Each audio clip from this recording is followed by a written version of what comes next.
I feel like he was fine at first, and then after he showed his true colors. But I kept accepting him as how he was. Because I was so blinded in love. Because that's what love fucking does. If you don't know your standards and value yourself enough, you would keep getting disrespected from a person that's not. I was a victim. The reason I don't like it is because, bro, this whole like putting the blame on the person that was playing you. Guy, did you not have eyes? Like, in terms do you get what I'm saying? Because sometimes it's a thing where you're being played and you're happy being played. But then when it now turns out bad, then you know there's the victim card to play. So you keep that card in your pocket until it falls apart. Then you're like, oh my God, you played me. I hate that. Do you like it here? Nah, You don't? the people are two-faced. They're just weird. Shout out Peg, man. Gotta rep. Like, I hated it. When I came, I said, what is You this? guys believe in wrong... Well, how does it go? Right person, wrong time? No, we talked about that in the last episode. Kinda. I used to. I do. No, I do and I don't. We know you do. Let's talk about you. Stop.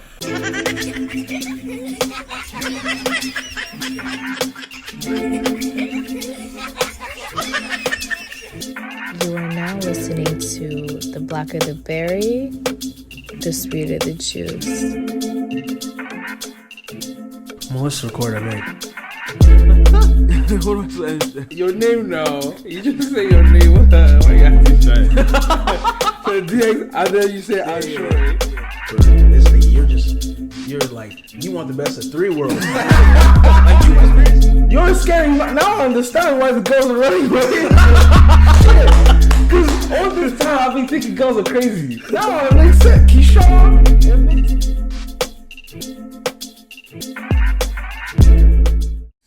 Welcome to another special episode, guys. I'm your host, DX. Straight up in the cut, you know what it is. We've got a special guest for you today. Oh, my bad. No, I thought we were just introducing ourselves. Yeah, yes, we are. Well, you can introduce yourself now. Yeah. No, there you go. Thank you. I'm Bella. Bella, where are you from? Tell us. I'm from Colombia. Speak a little Spanish. ¿Qué quieres que te diga? Amen. What does it mean? I was like, what do you want me to say? Oh, that's you see, this is someone that's smart. Someone that's smart. Do you know how many people you say, oh, I speak this language, and then you ask them, say something, and then you reply to me in English? Come on now. No, but yeah, though, it's just like.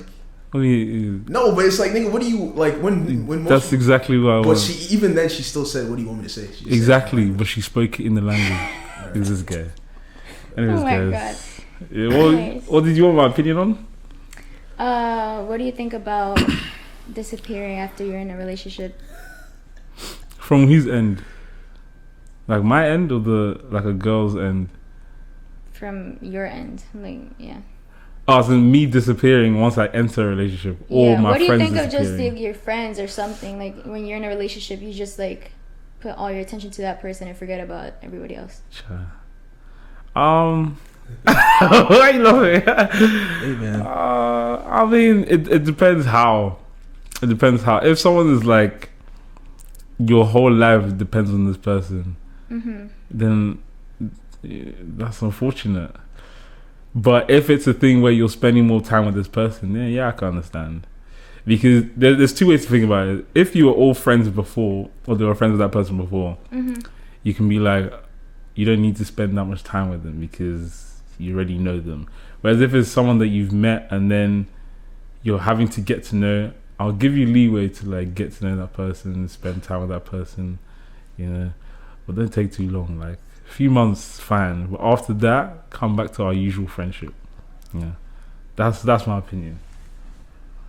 See, I don't know how I feel about it because like it's understandable to like obviously not hang out with your friends or like see them as much as you did like before, but at the same time I feel like it's not healthy to just be with that one person because like, and it's happened with me before, like with my past relationship, is like you're just so focused on that person that you forget about your friends, and after you get out of that I'm like, oh shit, like obviously my friends, the real ones, are gonna still stay, but it's like I haven't seen you in so long, like I just like put my attention on that person, and it's.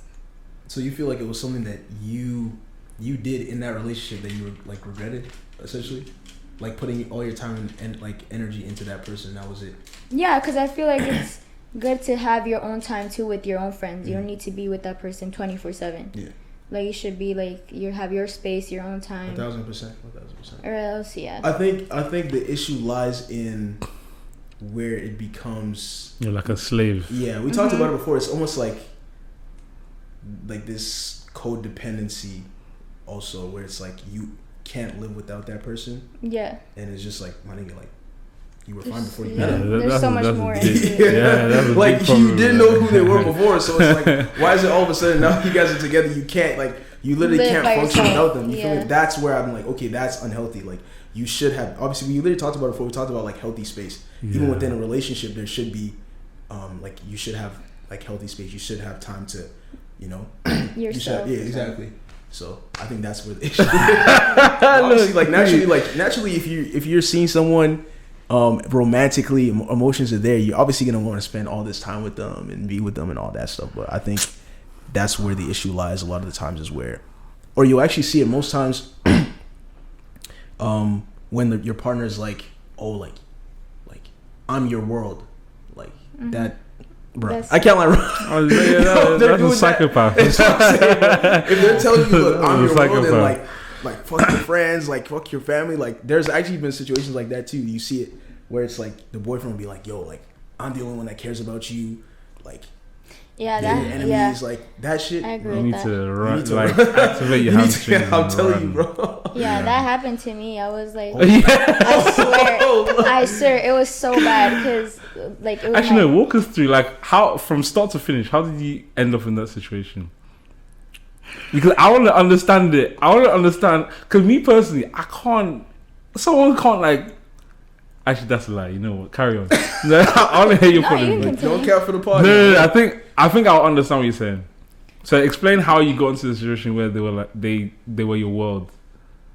I feel like I wasn't mature enough to handle a relationship, so I thought like I knew everything and I knew that I was doing the right thing. I like blocked off every advice from my parents, friends, and everything. And I already knew from this guy how he was before, and I still didn't listen. So I was like, no, I'm gonna get to know him by myself. Like I want to hear what he has to say, and whatever. So we started like talking and stuff like that. We ended up like dating, and then I became to the point where like I would just be with him. Like I didn't want to hang out with nobody else because all my attention was to him. Yeah. And then it started being like hang out with his friends and only his friends, and I never saw my friends. And every time I went out, it was a problem or like it was just a really toxic situation. And then it came to like a point where I have a really close relationship with my parents, with all my family. I've always been like a family girl.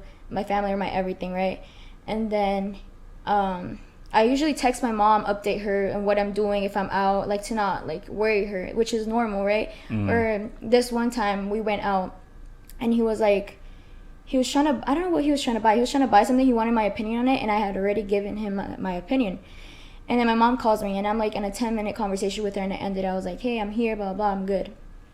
And then he got mad that I was talking to my mom, and he was like, why didn't you like help me out? Like, why are you talking to your mom for like 10 minutes? Like, blah, blah, blah. And I'm like, nigga, what? That's yeah.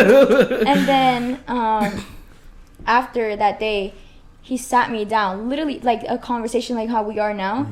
And he was like, you need to have some time like without your mom, and like stop talking to her so much and stop texting. You're always texting her, like blah, blah. And I'm like, this is by the end, like the end of the relationship, because before that he was just, it was a wreck, like it was terrible. But one of the factors that made me like end it is like once you disrespect or talk about my family in a bad way, you're done, you're like cut off, like you're never coming around me ever again.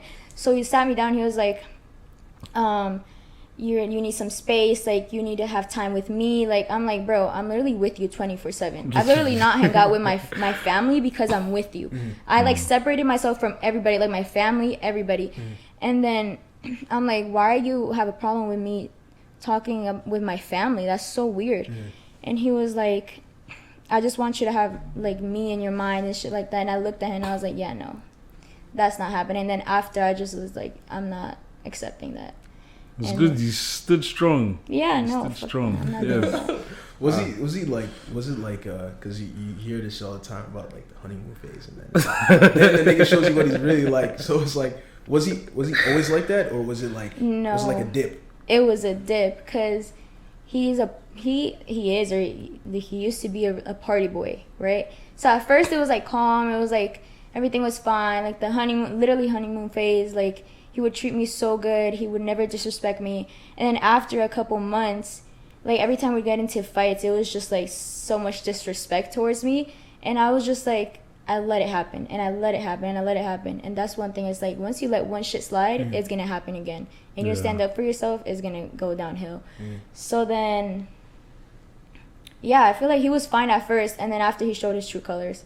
But I kept accepting him as how he was, because I was so blinded in love, because that's what love fucking does. If you don't know your standards and value yourself enough, you would keep getting disrespected from a person that's not worth it.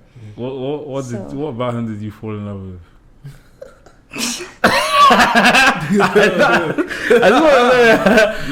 No, because he knew how to flirt. He knew how to like grab my attention and stuff like that. And I was new here, right? So I didn't know nobody. Shit. I knew like my friends from school, and then they used to go out a lot, and they knew him like from like parties and stuff. So I didn't know anybody. I didn't know like how it was. I never had been to a party here or anything. And then that's basically what would you say you learned from what would you say is like the biggest lesson you learned from your past relationship? Self-respect and self-worth. Wow, that's strong. That's strong. I like that. All right, guys, quick interruption. Make sure you go check out the audio as well. Spotify, Apple Podcasts, wherever you listen to the audio. Make sure you follow us there and also rate. So 5 stars, please, 5 stars. That will help us actually get to be seen more. And also share it with your friends, family, whoever as well. But yeah, back to the show, guys. That's a big one, man. I feel like it's something that people struggle with like that on their own. Not to talk of now, being with somebody else and then the person is just disrespecting you up and down. Like, you know what I mean? Yeah. But I take it as an experience. Like, I don't regret anything because I always say everything's an experience and a lesson in life. For sure. So it happens. You go through what you have to go through to like learn. And that's literally now you know what to never like take from a guy or from a girl. Yeah, I feel you. I think the reason I stopped mid sentence because I realized like, there's like a thin border between like infatuation and like liking someone a lot. So like a situation where I was close to it, it's just that because I'm not directly moved by physical. If you start doing things that get to my heart, that's where I'm open. Yeah. So the person, essentially, she was just very, very nice. She was ticking a lot of like emotional boxes. So I can understand where that I can understand where that could go. I'm not saying that. I just heard this story. Like, what's going on? No, it's just So I can understand where you're coming from. It's like, for me, luckily, I didn't get to a point where it was bad. But just thinking back to how I felt in that situation, I could see where I could have gone wrong. As in, I could have just been in love with this girl so much that I could just accept it so much. Again, also, I also listen to people around me. So like when they're saying, "Oh, she's so obviously because I know her, so I know why she's so. But I can understand. Okay, cool. This is not for me. Yeah. Have you been in a situation where, like relationship wise, either when you're just dealing with someone or you were dating them, where karma like bit you in the ass because of your own actions? I can go first. Oh, this is a general question. Yeah, it's a general question. But I can explain that. So like my past serious situation, I'm not gonna lie, a nigga was playing games. You feel me? Like, he said, I'm not gonna lie. I was playing games, you know what I'm saying, for a long time, and like obviously I feel like for you to also understand these things, you have to be like conscious and aware enough to like actually like realize like, oh, this is why this is happening to me, right? Because I feel like a lot of people just go through the motions and they're just like, oh, like whatever, right? This is life. But I think obviously having a like level of awareness and consciousness helps you understand why things are happening to you. So in that situation, like off the bat, like she was very like aggressive. Like she wanted me. Like it was like on that side, right? Dangerous. And honestly, I'm not going. God, when stop. Remember we talked about. Was it the last episode we talked about how like meeting someone at the wrong time? Yeah, that's kind of like we touched on it a little bit. That's kind of how like if she had met me now, I feel like our dynamic would have been a lot different. But at the time that I met her, so let's stay there. If she met you now, do you? Yeah, I was gonna say that. If she met me now, what? Do you think it'll be a better situation? 1000%, because I'm a lot more mature in every aspect. I'm a lot more aware, conscious. I'm way more emotionally mature. Like, I just feel like I'm more grown, if that makes sense. So I feel like there was a level of maturity that she had, even though she's a year younger than me, that I didn't have at the time. And also that was like my first real, kind of like what you're saying, that was my first real serious situation. So I didn't know what the fuck I was doing. Like I can't lie, but prior to that, she met me at a time where I was just like, I'm not gonna lie, fuck bitches. Like I was like, I'm not, you know what I'm saying? Like I'm on my shit. You know what I'm saying? Stop it right now. You know what I mean? So like I just met her. Honestly, I'm not gonna lie, I met her at the wrong time. But like obviously like I thought she was attractive and like I was playing games with her. So eventually we got together. Does she know this? Well, yeah. Well, I thought you were gonna say we're exposing them now. That's what I'm saying. she was in the situation with me. No, I know. But does she know that conversation? Did you play her? Yeah. Then you're playing her and stuff. Did she? Yeah. There's a difference between being played and knowing the person's admitting that they were not knowing. No, she knew. I'm just preparing you now, just in case. It's all good. But like, so yeah, like it was just.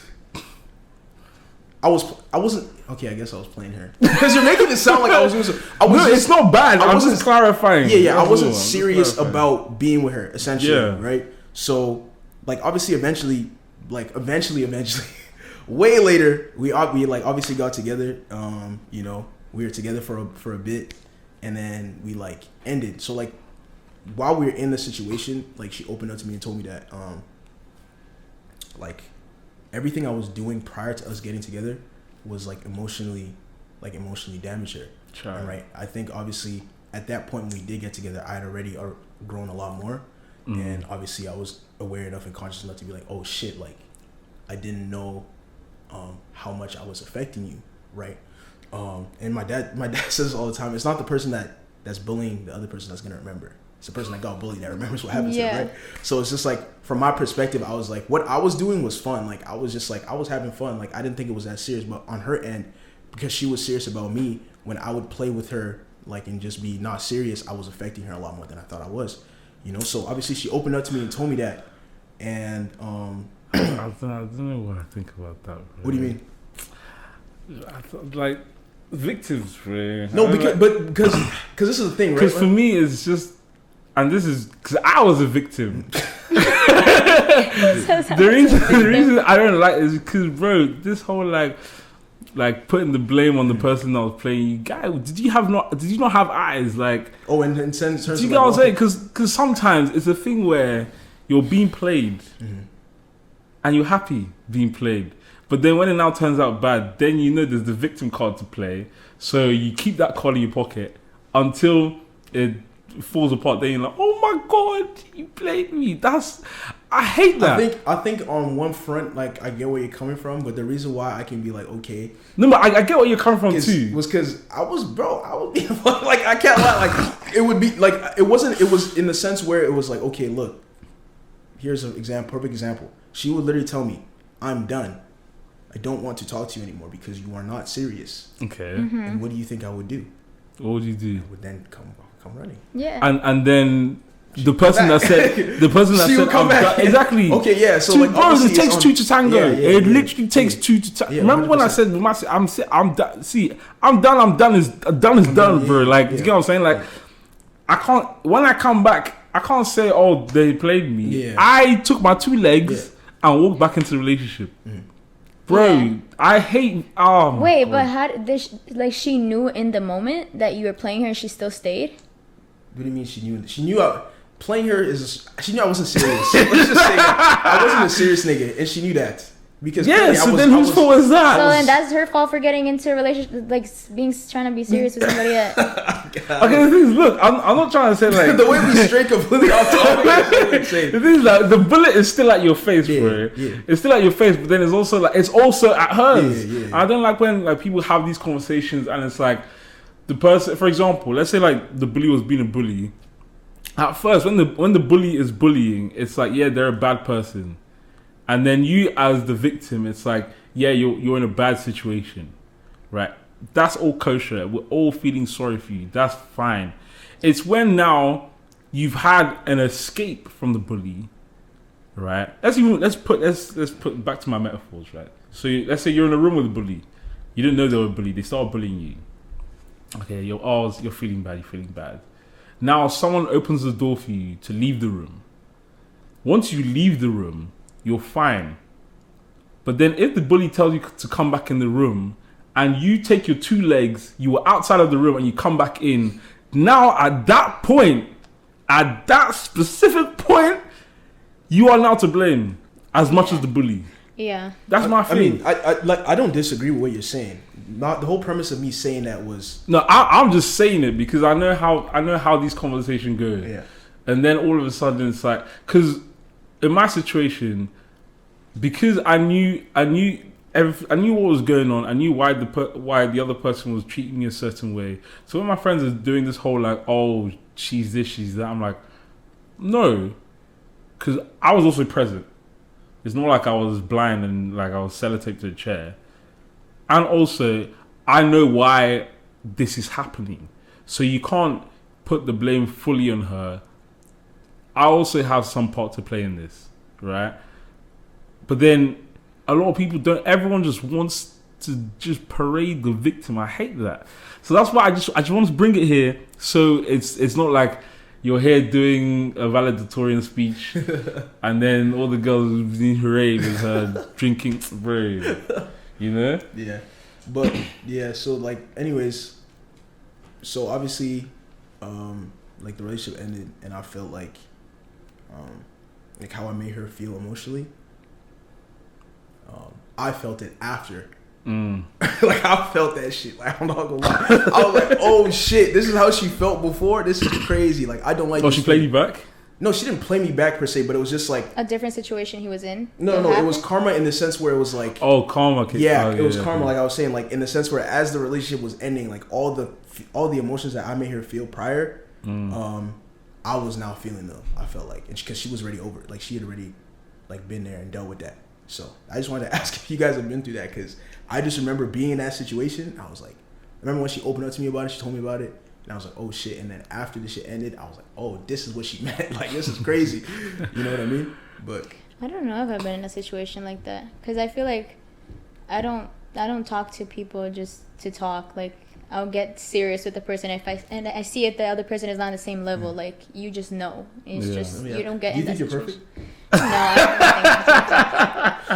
I don't think I'm perfect. I've made mistakes, but obviously in my life. But it's like, I don't know. When it comes to relationships, I'm really cautious with who I talk to, or, you know.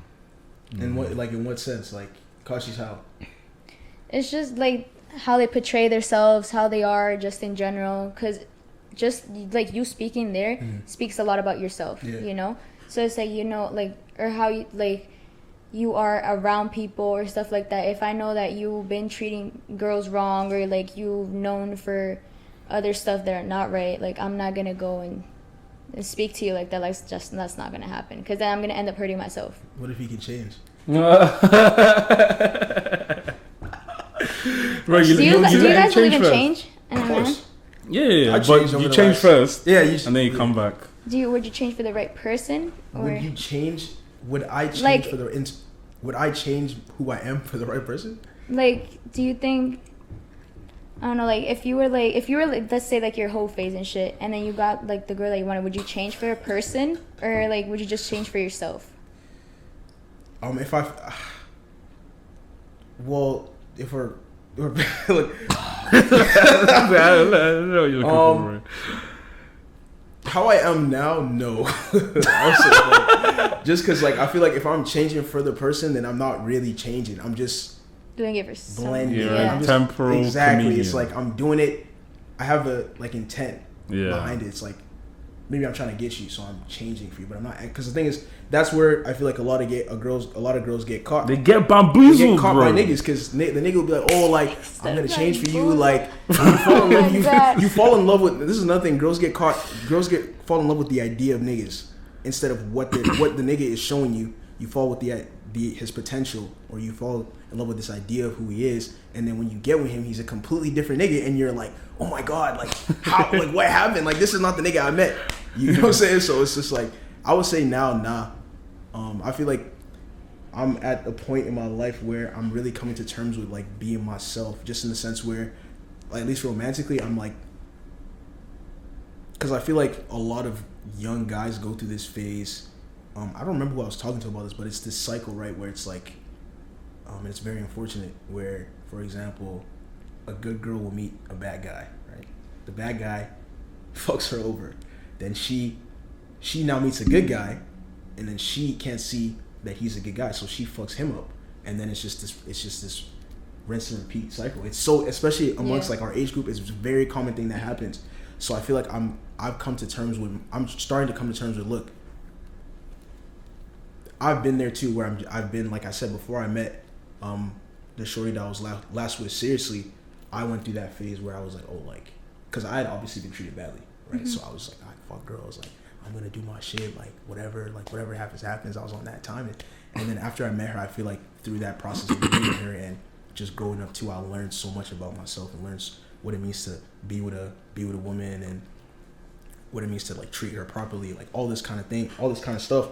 And I feel like now I'm at a point where I'm like, look, for better or for worse, I'd rather be myself with somebody and let it play out than be this or try to act like this hard nigga and like treat the other person terribly because of what's happened to me, right? Because I just feel like now there's no gain from actually doing that.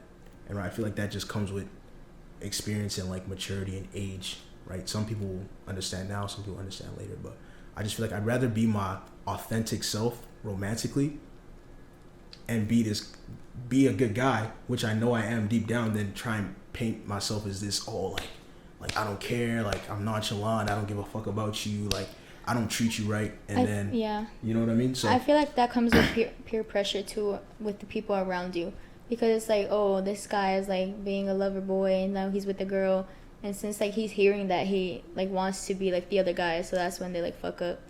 So yeah, can't be me. Can't be me, bro. Wait, were you ever like that though? Like, because I feel like everyone has was. You where you're like, so back to your question as to the karma thing.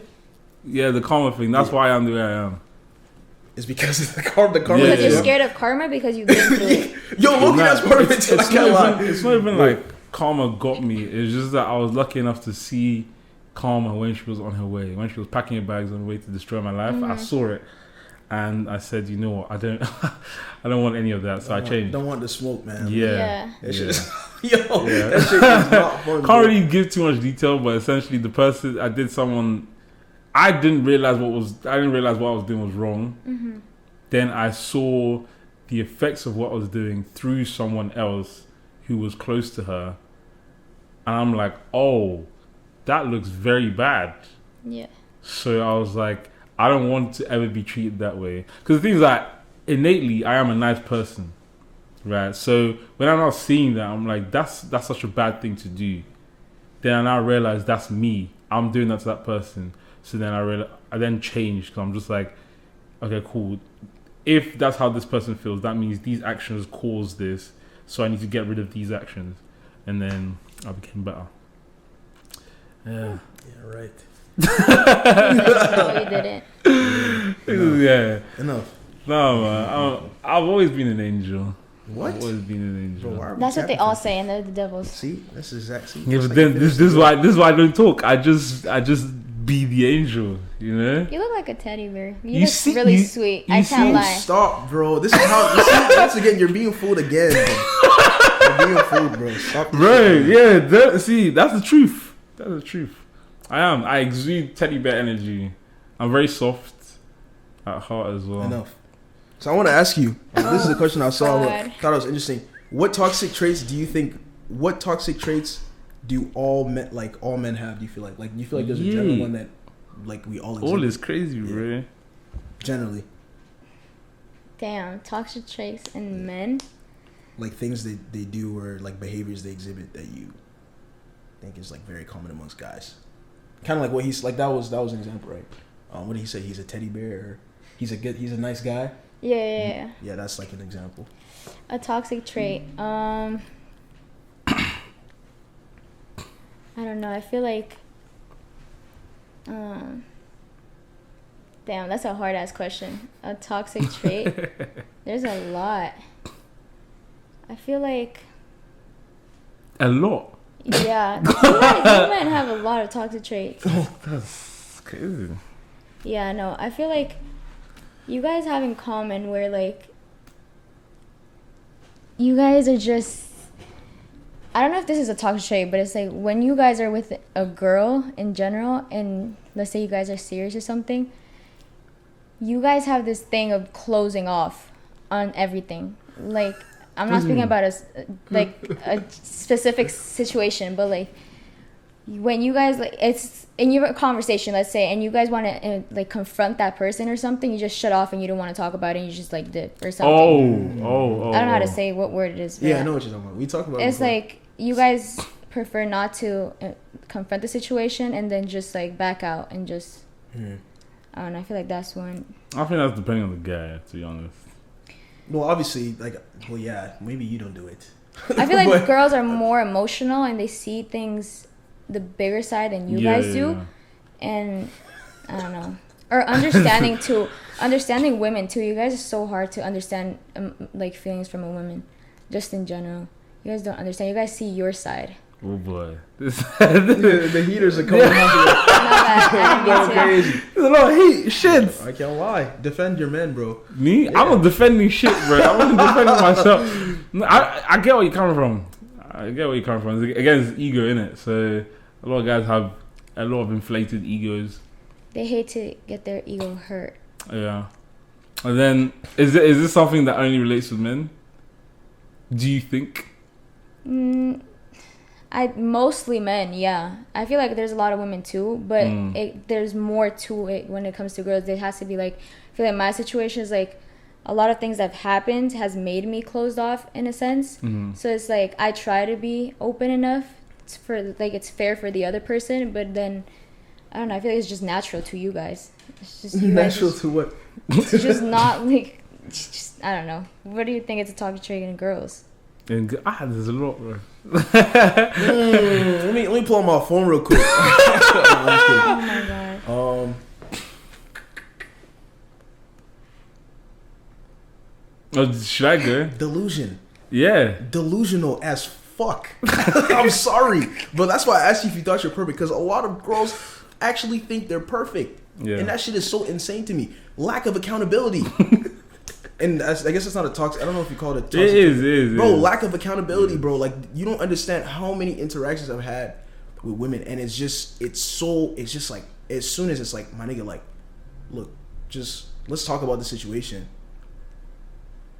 This is where you can, let's not even say this is what you did wrong, right? This is where you can work on this. Immediately defensive, immediately, what are you talking about? Immediately, I'm perfect. Immediately, it's not my fault. Like, I'm just like, my nigga, like, when I do something wrong, you expect me to apologize. You expect me to understand where you're coming from. But I feel like there's a lack of understanding and a lack of accountability on women's end. And obviously, I'm not talking for every woman, but in my interactions, in my experience, it is very common that a lot of girls my age lack accountability. So that's another one I can think of. Give us two, bro. That was very big ones. You know, but those are two I would say. But I think a lot of it is just a lot of people just don't like to want to understand. So, for example, the guy doesn't want to understand the girl because he thinks that the way he sees life is reality. The girl doesn't want to understand the guy because she thinks the way she sees life is reality. So when you're now trying to get reality across to the two of them, they don't want to hear, right? And also it's the way you explain things as well. Like a girl will come, let's say like for example, in this situation there's an argument, right? She starts shouting, instead of you just to tell me what's wrong, you're giving me all these like other inflated arguments. So then as the guy, you recognize this is like you attacking me rather than telling me an issue. So then you shut off. Now, on the guy's perspective, it's like rather than understanding that she's irate about something, instead of you to find out, you're now like, I can't be bothered because you're doing too much. Then you shut off. So it's wrong on both ends, you know. But if there was understanding, you would find that a girl that has an issue with a guy, she'll say, hey, I've got an issue. This is my issue. A guy that is in that situation, he'll just be like, oh, I understand your issue. And then they solve it. You know, that's why for me, anyone that has any slight hint of toxicity, I just see you as see you as you are. Like if, for example, you're at a bus stop, right? You see a madman jumping around next to you. Are you gonna address it, or are you just gonna mind your business? You gonna mind your goddamn business. Yeah. That's what I do with all these people. I mind my, until you come back to reality, I mind my business. Even like arguments with my friends as well. Like the only time I'll have an argument is if you want to understand, then we'll have the argument. But most times I just laugh and then just a little giggle and just and just let it go, because I can't be asked to be going back and forth when you're just angry rather than telling me what's wrong. You know? I feel like heated conversations never come to an end. I feel like it's better to just calm down and then have a actual mature conversation after. Yeah. So when you say like guys shut off, right? Did you ever think past why, or you just like, just out of curiosity, right? Because I think this is also where you're able to understand the other gender. You know, it's like, or the person. It's just like, okay, he's shutting off. Did you ever think past why he's doing that? No, there's probably a sense onto why too. Because I feel like there's a background to everything. Of course. There's literally a situation happened to me like not even a week ago where like there was an argument and the other person lashed out, right? And they were like, whatever, like this is opposite, but like they lashed out and whatever, and they put it as to, oh, this has happened, situations have happened to me before to make me be like this and to lash out like this. It's like, yes, I understand that you've been through stuff like that, but it's your choice to move on and like mature and be like, okay, like I need to do better. Like lashing out is not the answer to anything. So it's like, I'm pretty sure there is something like as to why guys do close off, but it's like communication is key. Like you can literally just have a normal ass conversation and like explain as to why you're like that, or like Word. I agree. Communication, I completely agree. It's so simple. It's so simple. Is it though? I talk, you listen, you also digest, and then talk back. I listen, I digest. So when broken down like that, where's the complicated? Okay, so like if communication is so simple, why is it so complicated? If you know what I mean. Now, it's like, because, why is it such a big thing now? Okay, for example, if let's say I gave you a piece of paper saying 1 + 1 is 1. You gotta get used to the metaphors because he's not. Yeah, no, I can tell. He likes using metaphors. He's never gonna stop. I gave you a piece of paper saying 1 + 1 is 1, right? And we're talking about maths. And then you start talking about theology and philosophy. Are you ever gonna solve that question? 1 + 1 is equal to 2. Are you ever gonna solve it if you're telling me about your philosophy or telling me about your theological way to solve this question, but I asked you, this is a mathematical question, 1 + 1, what is it? Now, are you ever going to solve it? You're never I thought he was gonna waiting for solve the answer. He's very quiet. No, it's the dramatic pause, don't worry. But yeah, you're never going to solve it. So that's the thing. But is the question 1 + 1, is it actually a hard question?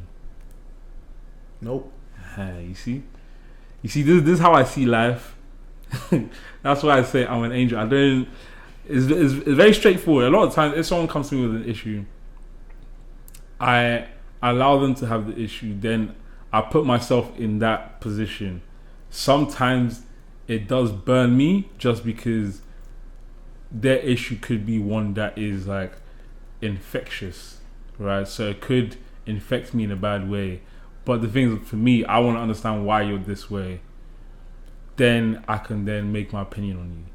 Even back to my situation, the reason why it lasted so long is because I'm still trying to understand this person. So I need to understand why you're treating me this way. Because if it's that you are just a bad person, then yeah, I can be like a cool key. But if it's like you actually have things that have caused, like for example, with that cycle, if you are the bad person, then yeah, you're the bad person. But if you are the good girl that was done bad by another person or your situation, then I'll be like, it's not your fault. Yeah. Then I'll be like, it's unfortunate what happened. It's unfortunate how you've infected me, but I can understand why you've infected me. But don't you feel like that can be detrimental to you though? It can be, right? Yeah, but God's on my side. He'll heal me now. What? Like, I'm alive. But isn't that to a sense? Isn't there a point where you have to like? Because I get what you're saying, right? Because like I feel like I'm now the same way too, where like I'm trying to understand why a person is the way they are, why they act the way they are, why they do the things they do, right? But in the same sense, it's like if it's detrimental to you, it's not to you to a point to just stay and be like, okay, I'm trying to understand why you're the way you are, when it's now affecting you in a negative way. At some point, you're gonna have to either draw the line or walk away. Yeah. You know what I'm saying? Because it can't be an excuse as to why.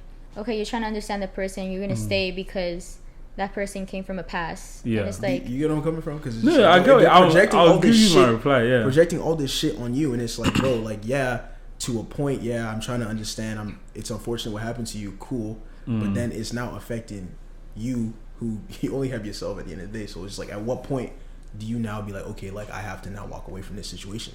So conspiracies. Let's jump to conspiracies. COVID, right? If you're, let's say, a doctor, for example, and based on these conspiracies, COVID was made in a lab in somewhere we're not going to mention, right?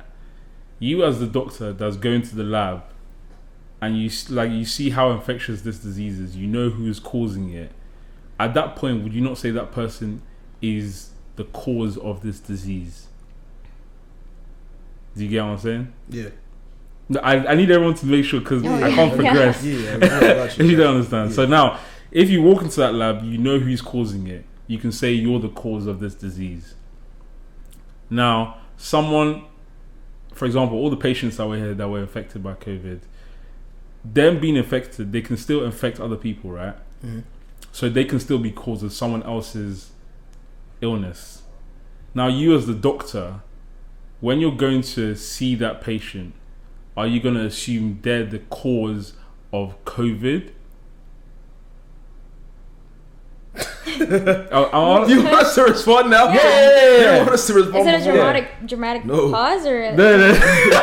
It's like you walk into the hospital. This person's in the ward, whatever ward, and you as a doctor, are you gonna assume that this person's the cause of COVID? No. Now, when you're going into this place where you know is infectious, what do? They put on their gear. Now, them going into that room that is with that infected person, do they get infected? No. Why? Because they have they're protected. Yeah. So now back to this, it's like most situations, it's also getting to know yourself and getting to know your boundaries. Once you set your boundaries, you can go into these situations and deal with whatever shit they have to deal with. For example, with my situation, it's something that I had to build boundaries over time. That's why towards the latter end, I'm able to talk to this person and be in rooms with this person, because now I have my boundaries, aka I have my gear. So when I'm talking to you and trying to understand you, I'm looking at everything objectively as well as through your own lens without being affected. Because now I'm protecting myself. If you try anything that maybe could draw me in, I'm not going to get drawn in because I've set my boundaries. I agree with that in some way, because you can be protected at first, but then it's going to eventually hurt. It's going to wear on you. It's going to wear off and it's going to hurt. You don't stay there. You don't stay in the when you're the doctor, you don't stay in the room. You get out. Yeah, but if you're in a situation where like the problem keeps happening and you just like keep pushing because you want to understand, it's gonna affect you at some point. That's what I'm saying. Or like, it's gonna maybe even change you. As this is my person. point. Your boundaries should be like, because there's like when something is repetitive, then you know it's part of them. It's a habitual thing. Yeah. But when it's like, that's also part of the understanding. You have to be clued in. Like, you can't just go in there blindly and just think, okay, cool, I'm the doctor, I've done my research. You still have to react to what is happening to you at hand. You can go in there and say, okay, this person is a toxic person, but is it toxic based on this is just one character that you have based on someone else, or is it that you've now made that your personality? Once that's your personality, get the out. Don't stay based on I need to understand. You've already understood that this is a repetitive action, this is a habitual action, so this is now you. That part I don't need to understand anymore. Yeah. You know, so there are levels to it. So I understand your question. There are different levels, but it's about being aware when you're in these situations. Right? You can't just get sucked in based on the fact that you're trying to find out who this person is. Yeah, that's what happens in relationships a lot too. It's like you try to understand the person and you keep staying there just because you want to understand that person, and then you get fed up at some point and you're like, nah, I'm done, and then it ends up not like ending the relationship for that reason. So would you say you emotionally checked out from your last situation? Yeah, definitely. I was emotionally checked out. Yeah, I was emotionally checked out before I even ended the relationship. And it's like, I feel like after, it was like a relief of not being with that person. And when you feel that relief, it's like you knew that it was just... with that situation, of course not. Of course you feel relief. Yeah. Okay, so what's one thing that... And if there is one, obviously, I'm going to assume there is. What's one thing that you feel like you learned... I mean, not that you learned, that affected you negatively about your last situation? And what's one thing that... how do I pose this question? Like, what's one positive outcome of it in terms of like you, and then what's one negative?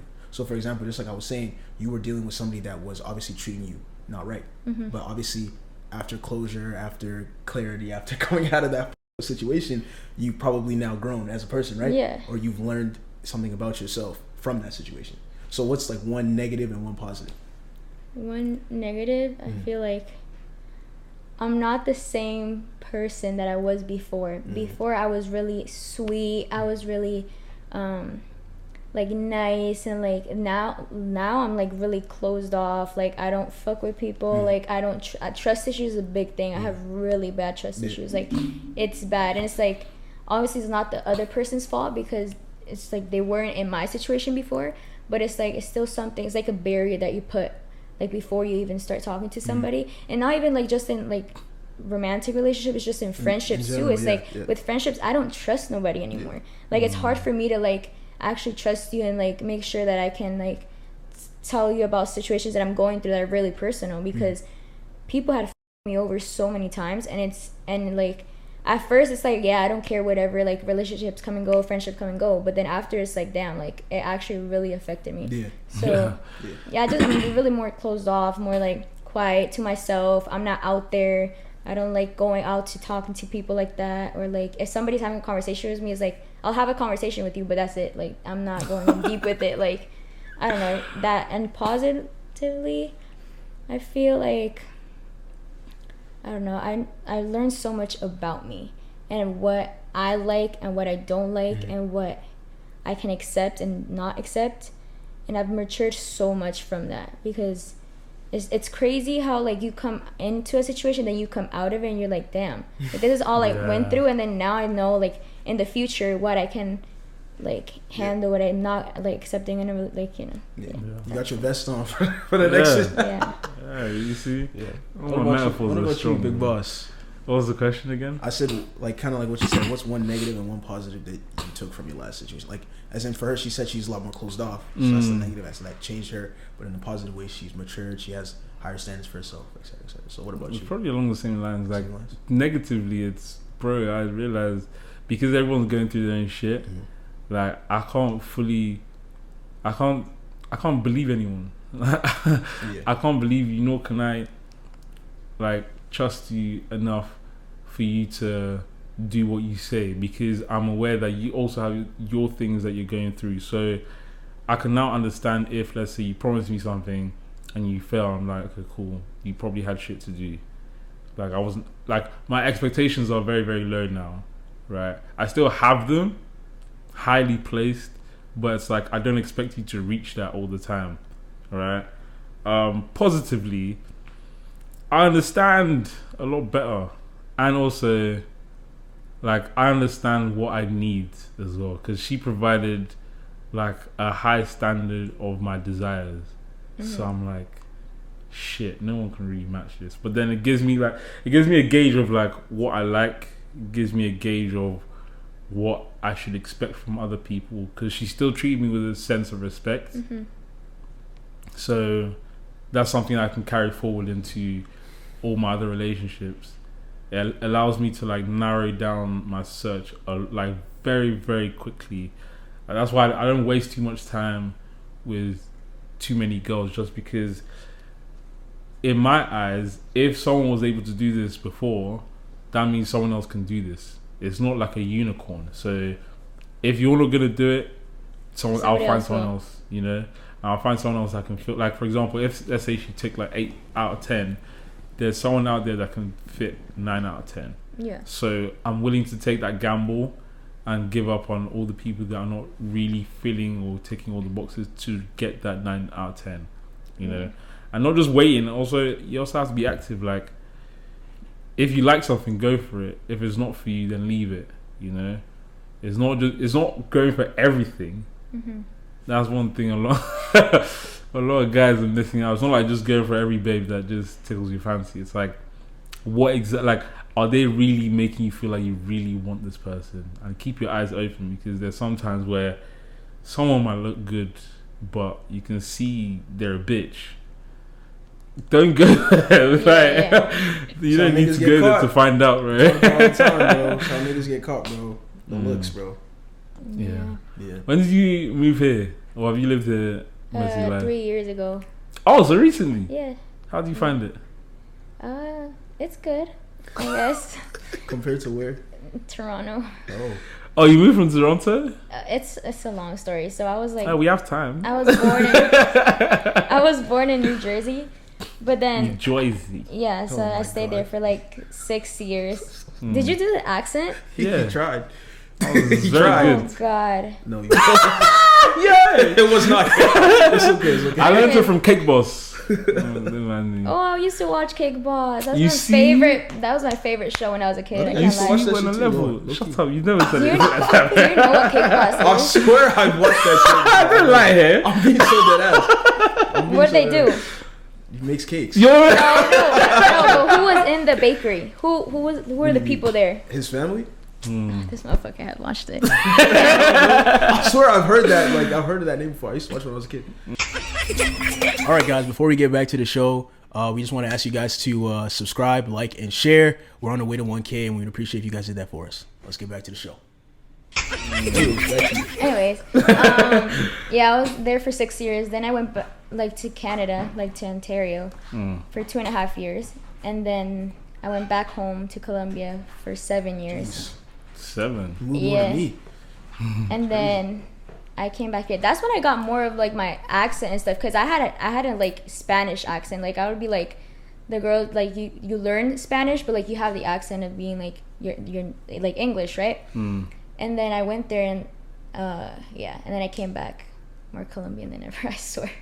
Yeah. But I liked it because it attached me to my roots and of who I am. And I met my whole family, and it's just so different. The culture is, I love my culture. Is there a lot of Colombians here? Where? Winnipeg. Oh, I thought you were gonna say Colombia. I was like, well, because I was talking about Colombia, and you were like, is there a lot of Colombians? No, I meant here. Sorry.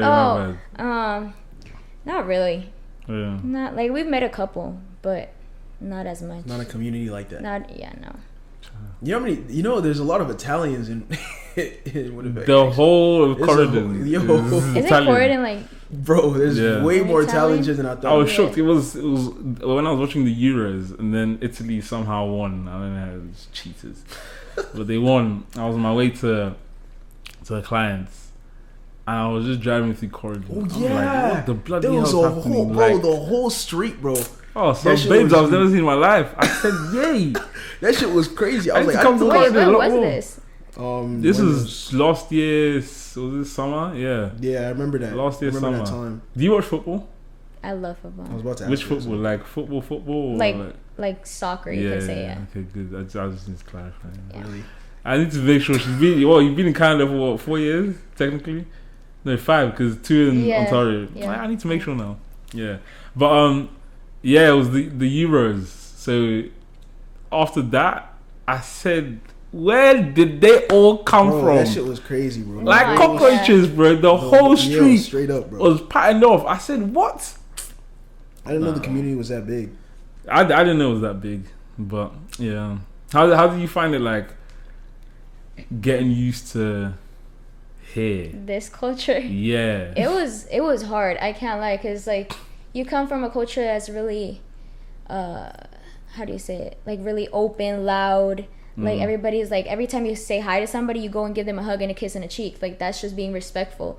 Or, like, stuff like that. Or, like, you're just really friendly. And here, it's like, everybody's just so, like, they're just to themselves. Like, they don't do... So, like, yeah, I had to, like, get used to, like, everybody's not loud. Everybody's, like, really, like, in their zone, like, doing their own thing.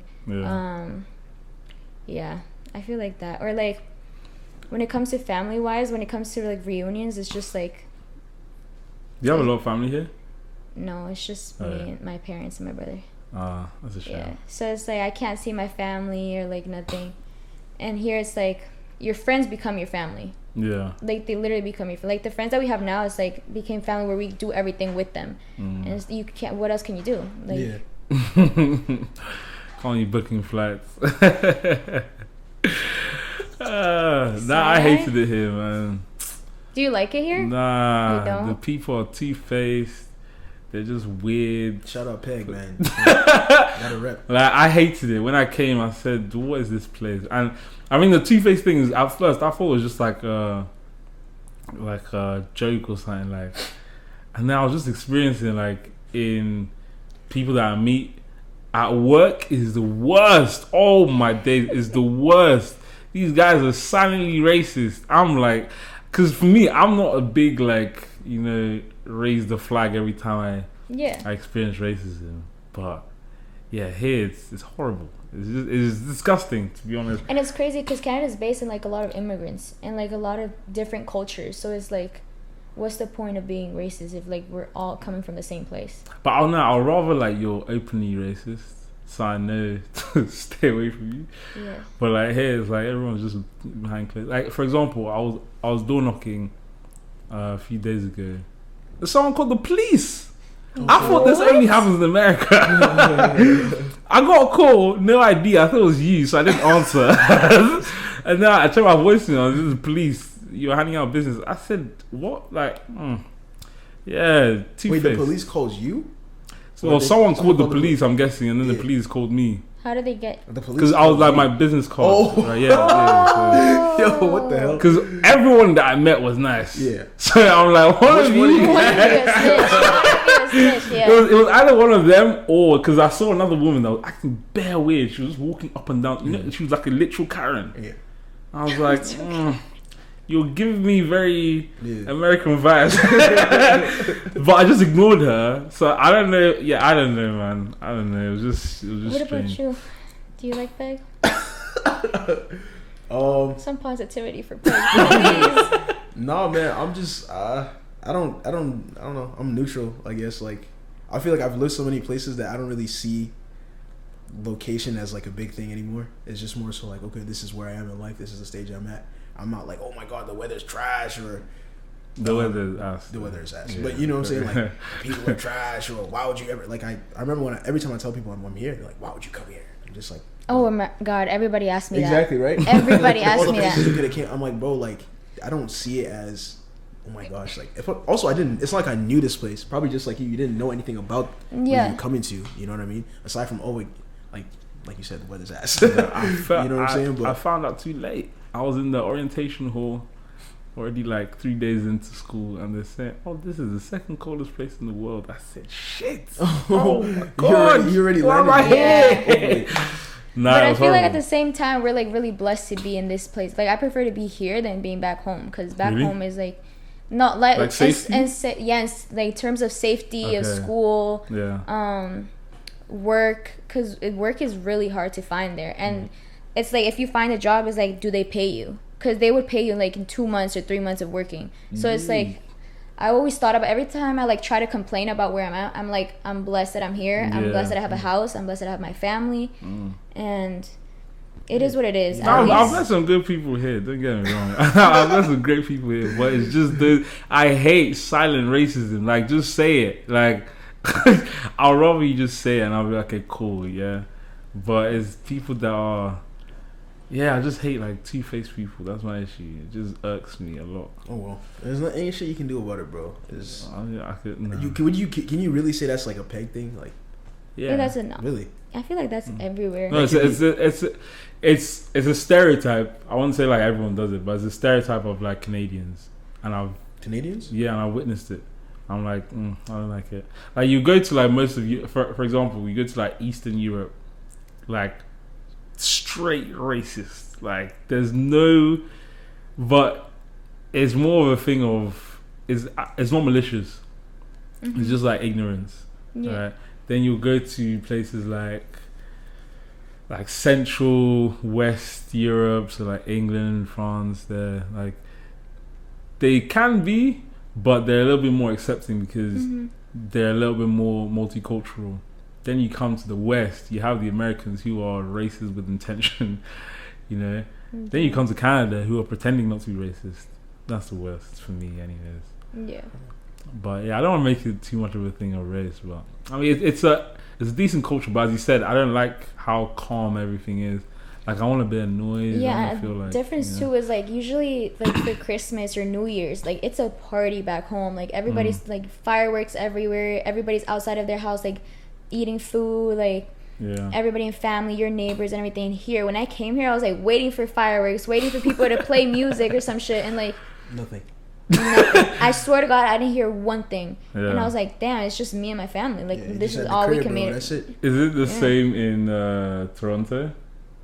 I think it is. I feel like Toronto's like there's more, I don't know, I feel like there's more like culture there. I don't know if it's because of the environment of how Toronto is, just a lot of people like out, like, but I feel like it was kind of the same too. It's just I was so used to back home because I just came like 7 years from there, so it's a big difference, but I got used to it. After. Makes sense. Is there one specific place you've lived that you like particularly more, or you're just more like me where you don't see location as like a big deal? I'll say I really like Toronto. I can't lie. I feel like yeah, I really liked it. But if I were to choose a place, it would be back home. It's just the socioeconomic part. It's just not. You can't really live there. Like you can go to have trips and go to beaches and stuff like that, but to live there it's hard. So, it's really hard. Do you have a lot of like favelas in there? Or is that very much like a Brazilian thing? Do you have a what? Like favelas, like all the hoods and stuff like that. What do you mean by stuff like that? Like I don't know how to describe. I don't know how to describe a favela. Like, favela, what is that? Let me see if there's another way to commercial for a bit. So I don't know. Look. A favela is a Brazilian shack or shanty town, a slum. Do you know what a slum is? No. What is that? What is that? No. What is that? Explanation, please. How do I describe it? like the hood. Essentially. Like a what? The hood. Oh, you could have just said that. I said it 3 times. Oh, you said it? Oh, my bad. Yeah, there definitely is. But how is it there? Is it a lot more visible? Like, for example, the safety aspect. No, it is more visible because, like, almost every part, like every neighborhood is like that. It's just like.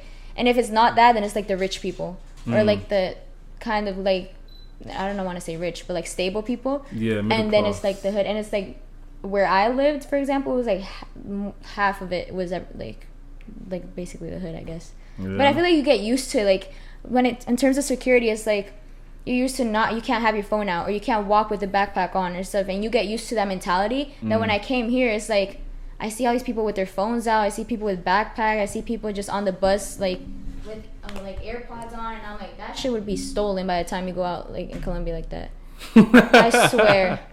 But nah, I feel it you. is what it is. I feel you. I don't know, man. I never lived like very close to that when I was in England. I was, Amen. No, it was more of a thing because I went to boarding school in Cambridge, so there was nothing like that. Where I lived wasn't like too close to any of that. But I still get what you mean. Like even like that's the reason why I don't go back to Nigeria like that often. It's like that whole safety aspect. Like, tell them the rest. What? Oh, what's the rest? You gotta tell them that you're like, you know what I'm saying? You're higher up in Nigeria. That's why you can't just go back like that. Like, nah, I mean, it's not that because there are a lot of politicians' kids that go back and enjoy you into lifestyle. Politics? I'm not into it. I'm not into it. It's just being part of the good ones. That makes sense. Nah, being part of the good ones, that's the problem. If you're part of the corrupt, then you're living life. So are you the good ones or are you the corrupt? Yeah. If I was corrupt, I'll be back right now. I'll be living life. I'll be living life. But nah, it's sad. It's very, very sad. But what can I do? I can't relate, so I don't know. Have you been home? Like, when is the last time you went home? When you were born? You're funny. You have jokes, don't you? 2019, I think. 2019. I went back to my dad's birthday because my dad was up there, just like him. So, first 50th birthday. Yeah. Prior to that, I hadn't been back since I was 6. You see? You see? You do have a heart. Crazy. You men don't have hearts. Men? Like, as a general, are we doing this? Like, yeah, we're doing it. I'm joking. We don't have hearts? Some of them do. No. I mean, there's only a few of us left. Few of the good ones. Yeah. Nah. Do you guys believe in wrong? Well, how does it go? Right person, wrong time. Well, we talked about that in the last episode, kind of. I used to. I do. No, I do and I don't. We know you do. Let's talk about you. Stop. Stop right now. No, I do and I don't. Like I do because like okay, cool. The right person, wrong time. That is again, timing is everything. There's that. But then there's also like if you're the right person, surely being right should be the right person in every circumstance. It's kind of like a paradox of a question. So I guess that makes sense. Yeah. But then again, it's like everyone lives their own reality. Would you go back to your past relationships or situationships? Holy shit! That question is crazy. I don't know if I can answer that. That's so amazing. Yo, that is such a bomb of a question. For you, stop. I gotta stop. No, you said yes. So I didn't say yes. I did not say anything. Stop it right now. You said yes. Would you go back or not? Would I go back in terms of what? Hypothetically. In terms of hypothetically speaking. Like for what reason? Like let's there has to be context. You said yes to right person, wrong time. So you think you would... Yeah. Oh, God. Oh. Side eye. Would I go back? If it were... Like, if the situation happened, like... Like, I don't know. I think... Does it depend who? I've only had one girlfriend. Oh. Yeah? That I count. Jumping. The other one didn't count in my opinion. But, I feel like... No. And the reason why is because I think she was a good girl, and all of that stuff. Like I'd have nothing against her, like no ill will or anything like that. But I think it didn't work for a reason, barring the fact that obviously I am a lot more mature now and stuff. I don't think I think we liked each other a lot, but we weren't as compatible as we thought we were. Does that make sense? Yeah. So that's why I wouldn't go back. What a great answer. she tried to get me. But yeah, that's what I would say. I don't think we were as compatible as we thought. I think we were just like you said, we were just infatuated with each other. Like we liked each other so much, and we were just like, all right, like let's just be together. But as time went on, it wasn't working. Like we weren't meshing as well as I felt like we should. Sorry. So. I feel like I agree with him. I feel like if you're with that person and if that was the right person, it would work out, right. Or you will make it work out for whatever reason. But it's like I wouldn't go back. Do you know about like this is one thing I learned after like being in a relationship was like attachment styles. Have you heard about that? Attachment styles? Yeah. So I think there's like sub brackets, but like the main brackets, or the two main brackets that I know of is there's the anxious attachment, and then there's the avoidant attachment. So what usually happens is, and people don't even know about this shit, right? They just date or whatever. Yeah, teach us, professor. But like, so for example, the anxious attachment is someone that needs a lot of reassurance, gets anxious, obviously, wants to be around that person a lot, overthinks, like freaks out. And then there's the avoidant, which, as you can imagine by the name, is the complete opposite. Yeah. The person's very like closed off, doesn't like when the anxious is like, for example, blowing up their phone, like asking them where are they. Yeah. And ironically enough, those two attachment styles usually get together, so you can imagine how it ends, right? Yeah. One's being very, where are you? What are you doing? Like, why aren't you talking to me? Like, are we good? And then the other one's like, bro, what is this person doing? Like, relax. Like, I need my space. So both attachment styles aren't healthy. Like they're both bad, right? Yeah. But they both stem from either like childhood trauma or like how you were raised, how you grew up. So I wanted to know if you guys know about, or if you know what your attachment style, because everyone has it, whether you like it or not. Everyone has it. Whether you like it or not, unless you're a secure attachment, which essentially means you're securing yourself and you're secure your situation fully. Most people aren't. So. I'm like a balance of each. Both? Yeah, because I feel like I'm really anxious. Like my anxiety is up to the top when it comes to like a relationship or like friendships or whatever. I overthink every little single thing. Like it's bad. It's not right, but it's like I can't control it. Yeah. But I'm not the type to be blowing up your phone or asking where you're at or being like possessive like that or like type shit. I don't know. It's not. It can come off as possessive to the other person, but that's not what it looks like to the other person. Why you're acting like that? You're just like you have an anxious attachment style to your partner. It's not that you're, you know what I'm saying? It's not that you're like trying to be like controlling yourself. It's just that's how. It's essentially a trauma response, right? That's why you're reacting that way. I don't know. I feel like I'm just a balance of both of them. I'm not. I feel like extremes. I swear, I feel like extremes are really bad. Just having an extreme of one and extreme of the other one. It's just like having a balance is better. But what are you more of? I think that's the question. Yeah. What's the first one you said? There's anxious, which by the name, and there's avoidant. Literally by the names, you can kind of tell which one. Yeah, I feel like I'm anxious. I can't lie. Anxious attachment. Yeah, I have anxious. I can't. Yeah. Why'd you guys stay quiet? Yeah, I was about to say something and I chose not to. So speak up. I was just gonna say I don't think I've obviously from my past experience, I don't think I've dealt with a girl in any like serious situation that's been an anxious attachment style. She's always been the opposite, which is ironic. Because I feel avoidance. So what does she do? She just avoids you. No, she doesn't avoid me. It's just in certain say for example, hypothetically. Say for example, don't believe this, guys. It's not true. Exactly. Hypothetically, just a disclaimer. Hypothetically, say we're having an argument, right? And she's the avoidant, right? So obviously, the anxious attachment style, which would be me in this case, would be like, are we good? Are you all right? Are we okay? Obviously, you're not just gonna do this out of nowhere. You're probably naturally thinking something's wrong, right? Yeah. So you're like, are we good? Are you okay? Talk to me. Can you please talk to me? This is me doing the action attachment style. I'm also thinking the craziest shit. Like I'm spiraling. That's what you spiral downwards. Then the other person it's kind of like the push pull, right? So because you're this, they're pulling away even more. They don't like the fact that you're in their phone. You're asking all these questions. They kind of just close off because they don't like that. They don't like when you're doing that. So that's what the avoidant does. And then the anxious is doing the opposite of that. It's like are you okay? Like, are we good? Can you please talk to me? You know, calling them, like that kind of stuff. So that's kind of.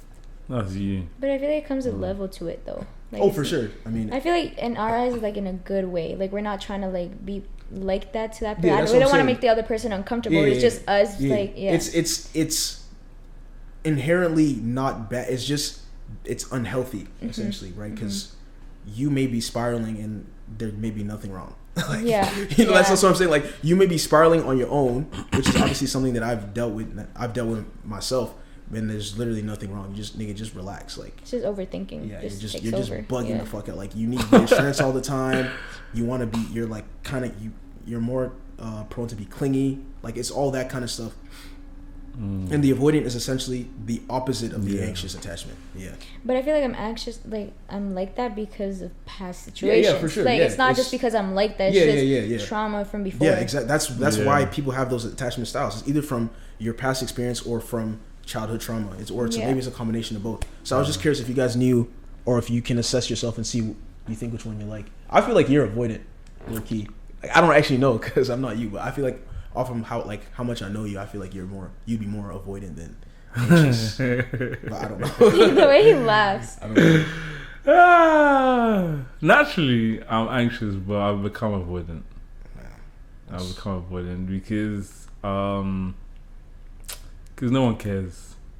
That's sad. That's real life. Yeah, that's real life. For me, like, it goes back to the trust as well. It's like you don't like.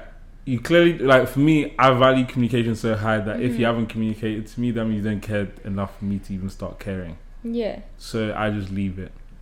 Yeah. And like with that style of attachment also comes with reciprocation. So there are a couple of people, and he's experienced this before, where, for example, something as simple as calling or texting. If I text you and you take more than 24 hours to reply, I'll do the same in excess, because no one likes to get it done to them, but a lot of people don't realize what they're doing. So again, I just mirror it, and then a lot of people are, oh, why do you take so long to reply? I'm like, well, do you think that's pettiness? No, it's real life. Nah, I don't know. It is partially petty, 100% petty, definitely. Yeah. But for me, it's just I'll rather wake someone up, because it's not like I'll keep on doing it. It's just until you realize, you need to realize what you're doing. Yeah, I get that. Okay, here's a few other. But yeah, I'll say I'm avoidant. Here's a few other, let's say symptoms, but people who have this attachment style are less likely to fall in love. They don't seem to be. They fear intimacy. They fear intimacy, and tend to be less involved in relationships. They do not seek proximity and intimacy. Avoid display of emotions, and appear distant and cold. Also, an avoidant is more likely to end the relationship if they think you're going to end it. So they'll end it before you even they'll end it because they need to have this sense of control. People who are also avoidant are more prone to be like incredibly like very like independent. Like, they don't need anyone. They don't, you know what I'm saying? The thing is, I would say, based on all of that, I would say that's not me. Yeah. But like, if I take myself out of my body and look at situations that have been happening recently, I can understand why someone else might see me as that. But then it's the reason why I don't like to see it that way is because there's a certain level of intimacy, whether it's like we even, like, for example, intimacy based on from the moment I met you till we actually become a lot more intimate and romantic. The intimacy that requires your communication with me. If you don't show me that or respect my expectations, then I just be how you want me to be. Like, yeah. So if you're thinking I'm avoidant, it's because you haven't shown me anything to be interested in you. Yeah. I see a lot of that. I'm like, sometimes I do that, but it's just because the person has made me feel like I should be open enough to even start liking you to that level. Yeah. Like, why would you reciprocate the energy that they're not giving back? Exactly. It's such a waste of time, bro. Speaking of intimacy, what's your favorite non-sexual act of intimacy? Just touch my head. Just rub my head. Yeah. Really? Yeah. Yeah, he's not joking. Oh my god, what? Yeah, rub my head. Or even feed me as well. Yeah. What's yours, Sherry? I don't know. Like, I was, you're asking You read the question. Hey man, I'm just posing the question. Look, after you're done, I'll answer. I'll think of something because I'm sure I know. I just need to think about it just for a sec. You can take your time. No rush. I don't know. I feel like I love forehead kisses. Like that, is that intimacy? That's not thing intimacy. Non-sexual. Non-sexual? If it's non-sexual then. Yeah, like I feel like that's just like melts my heart. I've always loved it. I don't know. What else? I don't know. Hey, don't please, rubbish guy. Yeah, rubbing my head, or even like, holding the back of my neck as well. I like that. Oh my gosh, you know which one? When they hold your thigh or they grab your hand while they're driving. Oh yeah, that's such a like a very generic one. No, I feel like I've always loved that. Yeah. I like massages. That is hella sexual. It's not sexual. You know the end to that? Bro, stop. No, this massage ends at the massage. Like, why does it have to be sexual? What kind of massage? Just just on your shoulder. I just like massages. You feel me? No, I mean I do too, but that is. It's not sexual. It's not sexual, yeah, but it's close to it. Stop. Only because you're thinking that, not that because it's sexual. Who are you getting a massage from? Cuddling a sexual thing? Like sexual? Cuddling's not sexual. Yeah. Non-sexual. So as long as it's not, I guess. But when I think of non-sexual, I'm thinking like the furthest thing away from, like for example, if it was to happen to someone else, it might not be a turn on for them. So for example, not all guys like their heads rubbed or like to be fed. Yeah. Do you get what I'm saying? True. Massages, that's 90% of people. 90% of people are you. That's how it starts. You see? Speak for yourself. That's how it starts. Are you in agreement?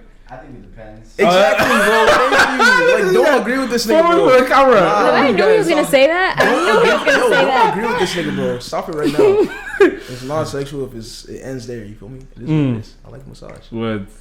I like all the shit you like too, though. So rubbish guy. I do though. Tell me something different, please. What do you mean? Something that is like far from it.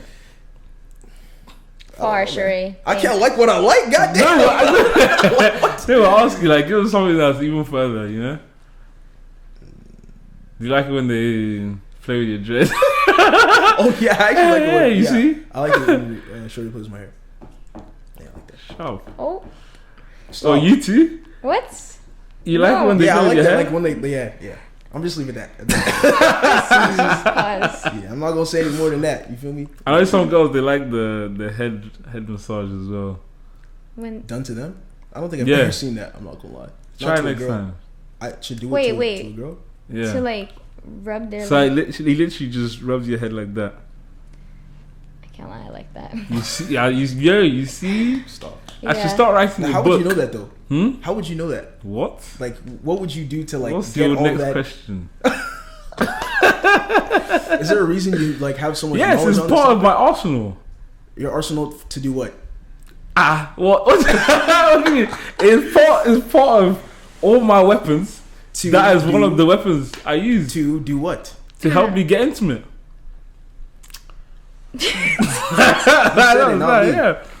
Yeah. To make her feel comfortable, you know? Yeah. That's a better word. To open the heart. There we go. I'm a linguist. I can go as long as you want. Yo, so since obviously you're a girl and you're here, what's wrong with a nigga having options? This guy. We might as well. Fuck no! What the fuck? But let's. Okay, wait. It depends. It depends. Okay. Hold up. It depends. No cap. Having options, it comes down to the other person too. Like, does it like relate when you're talking to a person, or just in general? The premise of me asking is from my experience as a guy, or sorry, from Dox's experience. What the hell is going on here, bro? When a guy is seen or is known to be attractive, right? It's has a negative connotation that they have a lot of options. Exactly, but most attractive women have options. There's niggas in their phone. There's niggas DMing them. They're entertaining it. Nobody complains. But once you see a nigga on a date with a shorty, oh, he's a fuck nigga. I knew he was a fuck nigga. I knew he was a bad person. I'm just like, bro, what's the big deal? You feel me? For me, I feel like if you're single, do your thing. I don't care. Like, have your option. No, if you're with me and we're talking, then we have a problem. Like, don't be doing that shit. Don't be doing that shit. What does talking now mean? But if you're single, then it's like, why would I judge what you're doing with your life and with other girls? It's like, so what does talking now mean? Good question. Like, what's your definition of talking? Yeah, where do you go from being single and having a conversation with you I feel like to being talking? I feel like that's just a conversation you're gonna have to like settle down with the person, or like make it clear, like, we're seeing each other. Are we single or are we actually exclusive for each other? Because if you don't have that conversation, then it's like, where are we? What are we doing? It's true though. Okay, that makes sense. Yeah.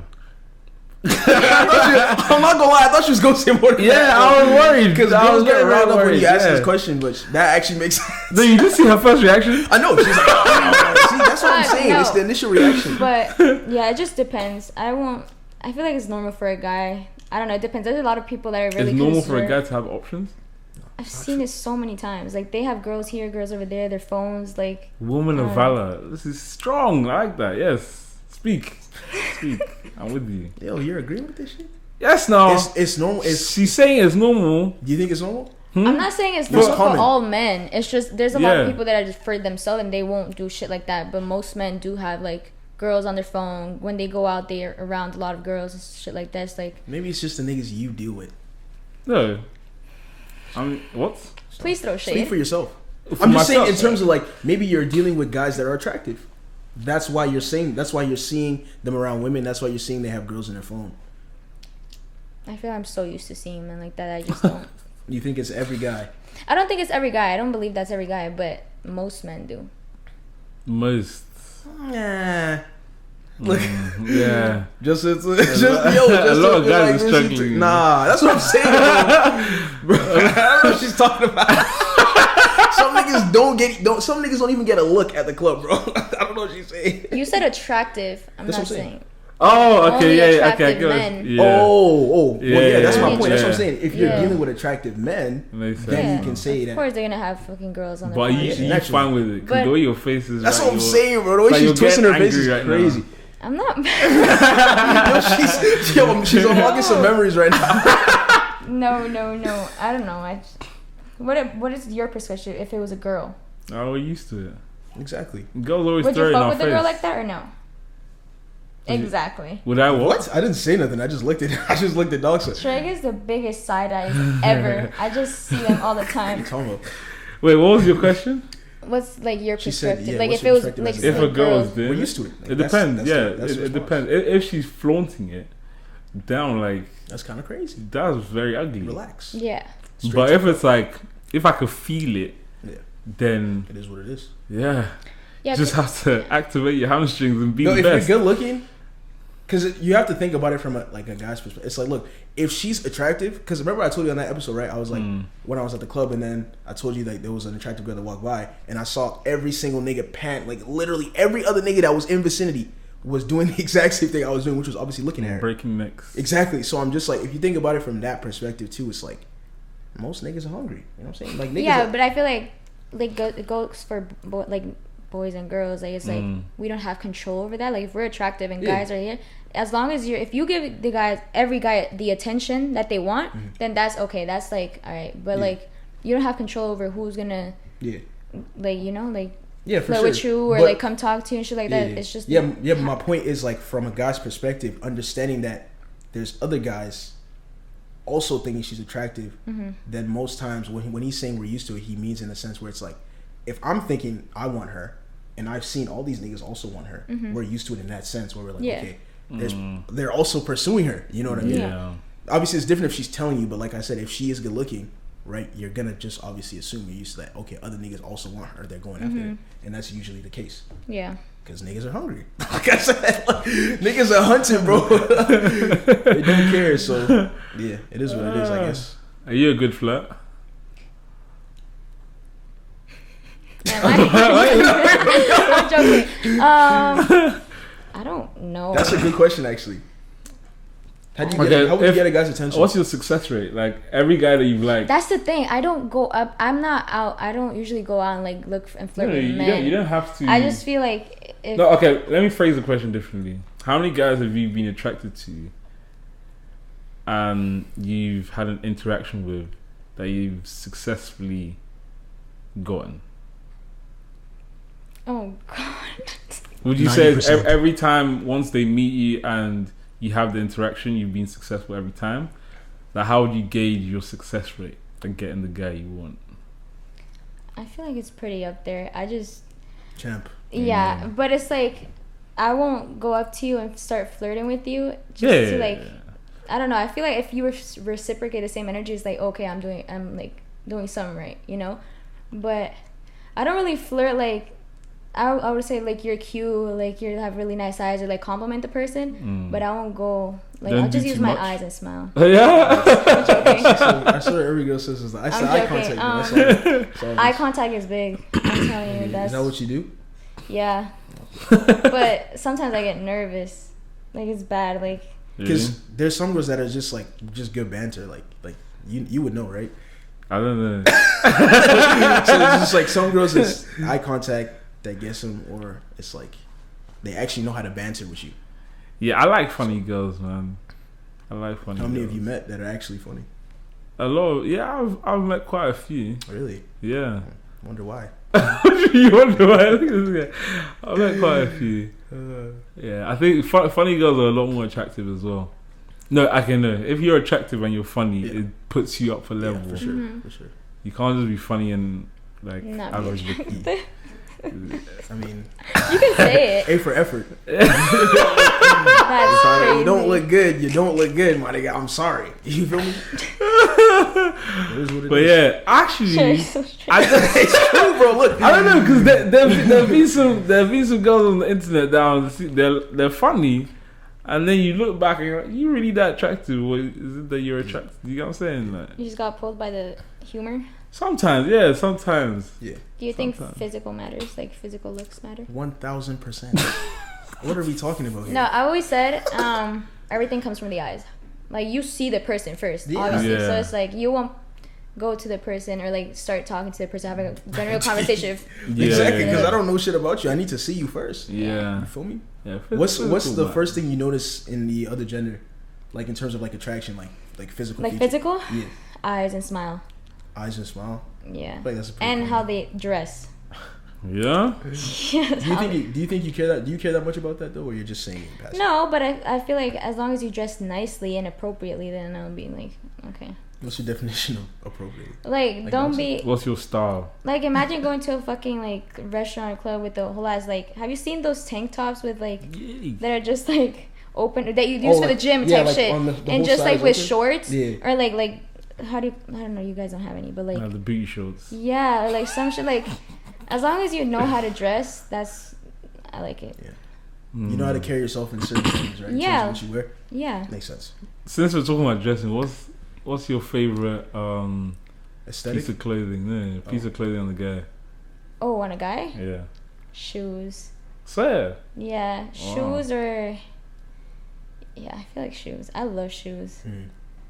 I feel like shoes like go with it. Yeah, because I'm thinking about it from my I like a dress, man. I was gonna say that's what I was thinking too. Dress on a girl. I'm thinking but she has to know how to rock that shit. It can't just be a dress. Like a dress is anyone can wear. Oh my god! I literally saw this podcast of you guys saying a dress with forces is crazy, and you guys. Yes. Disgusting. Nah. Any girl wearing Air Forces with a dress, you're a military man. The beat forces too, so insane. Yeah. No, it's not so insane. Beat the fuck up. Why are you wearing that with a dress? It's just lazy, lads. It's just lazy for me. Like you can, there's so many things you can do that are comfortable. If you're talking about comfort, fine. There's so many things you can do. You can wear sandals, like sandals, pretty shoulder toes. You know what I'm saying? Yeah. Words. You would know, right? Yes, no. Oh my god. I mean, there are also like other trainers that you can actually wear that are not too bad. That don't make you look like a bricklayer, you know. But when you're just wearing Air Forces or Jordans and you just, oh my god, like they're meant for basketball. Oh, it's horrible. Wait, you said Jordans are meant for basketball? Who's it named after? Michael Jordan. Yeah, but like, I wouldn't play with my Jordans. Like, if I were to play, I'm not putting my Jordans on to play basketball. But why? Why would I do that? Why would I ruin something that costs so much? There we go. Playing basketball. I feel like it depends. I've seen a lot of people do it, but they're just like beat up. Like, it's the price though. Yeah, it's the price. Yeah, because Jordan can wear them. It doesn't matter. Yeah, he's fucking. It was made for basketball. Yeah. It was made for basketball. Yeah. Well, for me, I think the eyes and the smile, I can get lost. I feel like it plays a big part just in general. Yeah, the eyes, but the dress is also a big thing. Like, for me, I like flamboyant style. Like, you can wear some trousers, like trousers and dresses, or they do it for me. Like, there's somewhere like the flowy. Oh my god! Yeah, tell us. Oh my god! Tell us, bro. Go into it. Nah, I'm trying to describe. There's a classy element to it. Like, girls that can dress classy, a lot of silk, you know, give us a lot of patterns. Sequence. You heard that, girls. Trousers, dresses, sequences. Yeah. So if you can play with material as well, you know, like the one that's like ribbed. There's ribbed. Oh my god. He's going to another world right now. He's just imagining his perfect silk girl. Silk is another one. Ah, shit. What about you? Oh, have you seen those dresses where it's like the open back and then the jewel, just the one line of jewel on the back? My God, have mercy. I got you, bro. Oh, nah, man. Yeah, a girl that can dress is crazy. It's a game over. But the smile is a big thing. The smile is a very, very big thing. If your smile like brightens up the whole place, you have me. Yeah. I'm pondering, bro. I'm a big ponder.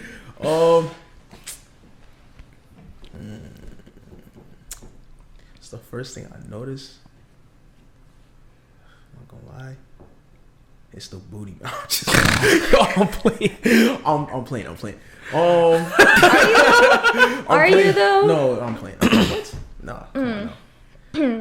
Because if you don't look good, then it don't matter. So. Because if you don't look good, it don't matter still. So like, I would say your eyes and your lips. Attention to detail. You know what I'm saying? Makes sense. But it's not. Yo, stop it right now. But yeah, also like a girl that can like carry herself in certain settings in terms of the way she walks. Yeah. The way she walks. Yeah. I think a girl's another big thing. I think a girl's energy is incredibly Do you guys actually? Oh my god! I have. Okay, finish and I'll ask a question. Okay, that's it. Like the way there's a way some girls walk into a room and you can power. Yeah, you see, you understand. I see. I thought I was speaking gibberish. Yeah, no. Like you feel like they run the fucking world and they walk in. Yeah, I've seen those girls. Trust. Yeah, my bank details. You know. That's enough for you for today. Oh, damn. What are you gonna say? Oh, do you guys pay attention to nails and feet done? Cause I was talking before I let you guys speak. I was talking to like one of my friends, and he was like, I don't pay attention to that, and I'm like. Because most men do. And obviously, I do my nails for myself just because I want to, I like them and stuff. But what is your guys' perspective on it? What do you mean pay attention to them? As in, like, you just have it done or, like, what it looks like? Do you notice them? No, do you notice them? As in, like, is that something you notice in a girl? Is this something you notice as well? I noticed it, yeah. I'm very, like, meticulous about certain things. Certain stuff, yeah. Yeah, so it's like... Capo, yeah. Very meticulous. Me too. Like, all those, it's all the detail, it's like attention to detail, right? It's like all those things, like, okay, like, it shows what kind of shorty you are. Like, you really take care of yourself. I like the play on moderation as well. Like, if you can hit the balance. Yeah, it's not too flamboyant. You feel me? It's not too crazy on the nails, but it looks good. You feel me? You're looking like Kirella and you have, like, the long nails. No, it's not for me, really. Yeah. What'd you say? They're not functional. They have what? When they have the long nails. Oh. Like super long. Yeah. Not jacking. Looking like Corella Deville. Have you seen Yeah. Nah, that's not for me, man. Yeah, man. The long, I hate with a passion. I hate the long nails, long eyelash. Oh my god. Natural or done? Like, do you guys prefer a natural girl, like natural body, and like natural like makeup or like shit like that? Based on what you think of us, what do you think? That's a good question. Yeah. Because I was about to answer. I feel like you guys like natural girls, like not over the top. Bingo. Yeah. Champion. Yes. Bingo. Yeah. Bingo. Natural. Just rub some oil. Or good. What? Yeah. Yo. Some body oil. I don't know this thing, bro. This thing is different, I'm telling you. Right. Oh, you've never tried that? He looks like an angel, but damn. I told you. I was. It's just the truth. Bro, the that's angelic. When you're glowing, that's You've never tried it? Yeah. See, next time you're about to go out, get some body oil, like the ones with glitter on it. Yeah, I know you see, she understands. She understands. She's trying to flip. She understands. She knows what I'm talking about. Just rub the shimmer, and you're just shining when you walk in, and then walk with the power pose. Oh my god. He's been there, man. That's how we do it. Oh my god. Are you going to show us? Oh yeah. Yeah. You're doing what? Sheree asks. I do it after every episode. It's like one question I ask. Oh yeah. Why is this nigga laughing, bro? So question of the day is, what's the worst date you've ever been on? Explain it to us. You can start because I don't even. He can start. He's been on how many dates? What's going on here, bro? I go on decent dates. That's the thing. I don't think I've been. What's the worst one you've been on? I'm trying to think. I don't think I've been on the least good one, I guess, since they've all been good. The least good one. I'm trying to think because I don't even know. I think it's just dead conversation. I think that would probably be my worst date. Like where I'm having to do all the talking. And I think again I'm reciprocal. So if I realize I'm doing all the talking, I just shut off. Yeah. And then it just comes. It's just awkward. Yeah. Like having a dead comment, the other person. Yeah. Exactly. It's just awkward. Yeah. But most of the time, before I ask someone out, I pay attention to how they are. Like if I'm able to see them in person, like in the social, like almost like an experiment. I watch you, like a chicken run around. Then I realize, okay, cool. This is how you are. This is what I like. Then I'll go out with you. But outside of that, yeah, I think it's just an awkward date. Well, I have two, but I guess one's worse than the other. So one, it was kind of similar. Like we went to grab food, and she was just. I love banter, obviously. So it's like if you kind of like when you said dead conversation, like there wasn't much there. Like I could tell, and the irony of it is, I feel like she was trying to force this idea that she was this person that she wasn't. She's like, she's like, she was trying to force it. I'm just like, my nigga, like just be yourself, like just talk to me, like don't be doing all that extra shit. But she was doing that. I was like, bro, this is clearly not going anywhere. Like I was like, this is all I need to see. You feel me? And then the other one, I shit you not, bro. I went on a date with a shorty, and she said maybe 5 words the entire time. That's what made me so uncomfortable. We went out. We went, you know what I'm saying? I paid for everything. And this girl, bro, that's crazy. Bro, nothing, bro. I was like, yo, what am I doing here? Straight up, like, what is this? You feel me? Like, bro, she was so mute. Like, she was essentially, I felt like I was talking to a wall. You feel me? And obviously, I'm not gonna just not say nothing, right? Obviously, I'm still gonna try and open you up, talk to you, whatever. But I wasn't getting much, bro. So that date was trash. I'm not gonna lie. Valedictorian. Mine was. I don't really. It was probably a day. I call it more a hangout, but it was. I swear to God, after that, I was calling it a hangout. But we went to a restaurant, right, to eat, and we were trying to get to know each other. Like that's what I first started knowing the guy, and he would only I swear to God, he would only talk about his ex. About his past relationship. No, I swear. That's so insane. Like we were eating, right? And I was just like, that's so insane. So we're like, have you had any past relationships? Like blah blah, like whatever. And then he just went off. He's like, he literally went off, and I was just there, and I was like, going crazy. Okay, that's nice. Like, what the fuck am I supposed to say after that? Yeah. It was just real. It made me so uncomfortable. I didn't know what to say after that. I was like, sorry for that relationship. Shit. The whole time is very insane. That is horrible. Was it a first date? Or it was like a... No, it was the first time we ever that kind of that's even more insane. That's what I swear girls have worse dates than guys. I don't go out on dates. I've never been I don't get asked on dates like that. You don't get asked on dates? No, and would you like to?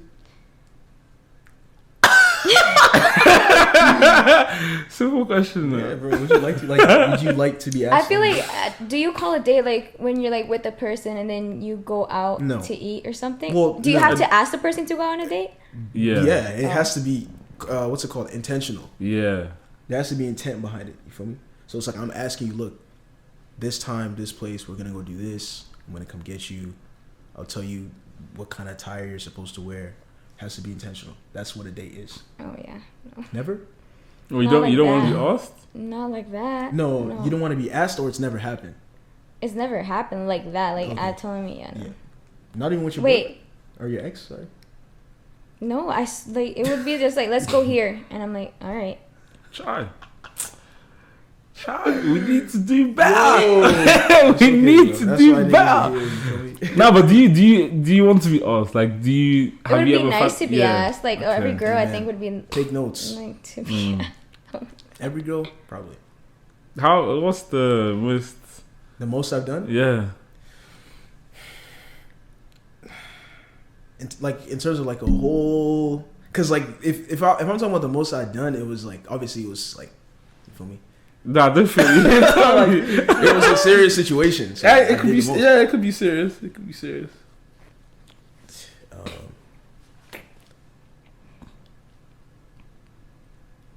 It doesn't have to be a first date. No, I mean like obviously I planned it out.